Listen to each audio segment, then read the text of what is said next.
प्राथमिक शिक्षकांच्या प्रलंबित प्रश्नांसाठी जिल्हा परिषदेसमोर धरणे आंदोलन.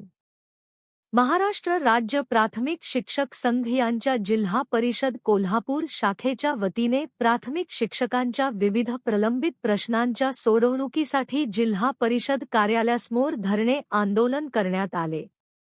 शिक्षकांच्या अनेक मागण्या वर्षानुवर्षे प्रलंबित असल्याने प्रशासनाने तातडीने निर्णय घ्यावा, अशी मागणी आंदोलकांनी केली. संघटनेच्या वतीने सांगण्यात आले की सलग 24 वर्षे एकाच पदावर सेवा केलेल्या शिक्षकांना मिळणाऱ्या निवडश्रेणीच्या प्रस्तावांना अद्याप मंजुरी मिळालेली नाही. अनेक शिक्षक सेवानिवृत्त झाले तरी त्यांना निवडश्रेणीचा लाभ मिळालेला नसल्याने तीव्र नाराजी व्यक्त करण्यात आली.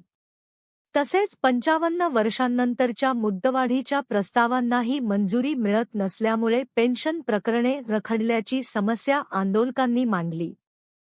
शिक्षकांनी सेवेत असताना B.Ed, सेट, नेट, PhD अशा शैक्षणिक अर्हता वाढविलेल्या असतानाही संबंधित प्रस्तावांना प्रशासनाकडून मान्यता मिळत नसल्याचा आरोप करण्यात आला.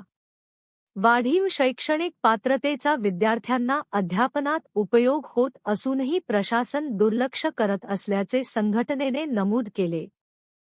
यावेळी सर्व संवर्गातील पदोन्नत्या या निकष न लावता सेवाज्येष्ठतेनुसार करण्यात याव्यात, अशी प्रमुख मागणी करण्यात आली. सेवाज्येष्ठ शिक्षकांच्या अनुभवाचा प्रशासनाला फायदा व्हावा, यासाठी सेवाज्येष्ठतेला प्राधान्य द्यावे, असे आंदोलनकर्त्यांचे म्हणणे होते. कुमार व कन्या शाळांच्या एकत्रीकरणाच्या निर्णयालाही शिक्षक संघटनेने विरोध दर्शविला. शाळांचे एकत्रीकरण झाल्यास शिक्षक व मुख्याध्यापकांची पदे कमी होणार असून मंजूर शिक्षक संख्येत घट होईल, अशी भीती व्यक्त करण्यात आली. त्यामुळे ज्या शाळांमध्ये शिक्षक संख्या कमी होणार आहे त्या शाळांचे एकत्रीकरण करू नये, अशी मागणी करण्यात आली. तसेच इयत्ता 6वी ते 8वी शिकविणाऱ्या सर्व विषय शिक्षकांना पदवीधर वेतनश्रेणी लागू करावी, विषय शिक्षकांच्या वेतनत्रुटी दूर कराव्यात, रिव्हर्शन प्रक्रिया राबवावी, जनगणनेसाठी नियुक्त शिक्षकांच्या सुट्टीतील कामाची अर्जित रजा सेवा पुस्तकात नोंदवावी आदी मागण्यांसाठीही आंदोलन करण्यात आले. दरम्यान, आंदोलनानंतर 8 दिवसात मागण्यांवर ठोस कार्यवाही झाली नाही तर जिल्हा परिषद कार्यालयासमोर साखळी उपोषण छेडण्यात येईल, असा इशाराही शिक्षक संघटनेच्या पदाधिकाऱ्यांनी दिला. संघर्षाशिवाय पर्याय नाही, अशी भूमिका संघटनेने स्पष्ट केली.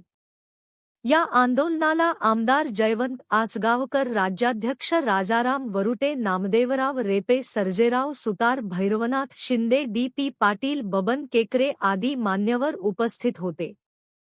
जिल्हा परिषदेत काँग्रेसचे गट नेते एकनाथ पाटील, राहुल देसाई, शिक्षक नेते दादा लाड, राजेंद्र कोरे यांनी पाठिंबा दिला.